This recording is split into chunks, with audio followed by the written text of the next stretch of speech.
30 तारखेला रात्री अतिवृष्टी झाली. त्याच्यामध्ये लोक झोपलेल्या याच्यामध्ये अवस्थेमध्ये रात्री लोकांच्या घरात पाणी घुसलं आणि बरंच नुकसान झालं. जवळपास पंचनाम्याच्या अनुसार 300 लोकांच्या घरात पाणी घुसलेलं आहे आणि अतिशय जास्त त्यांचं नुकसान झालेलं आहे.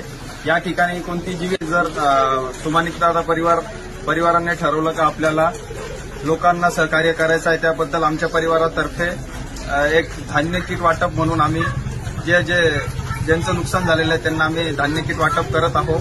नवापूर तालुका अडचणीत आला म्हणजे आम्ही अडचणीत आलो असं समजून नवापूर तालुका म्हणजे आमचा परिवार, ते अडचणीत आले म्हणजे आम्ही अडचणीत आलो. त्या अनुषंगाने आम्ही लोकांना एक छोटीशी पूर्ण गुळाची पाकळीची थोडीशी मदत आणि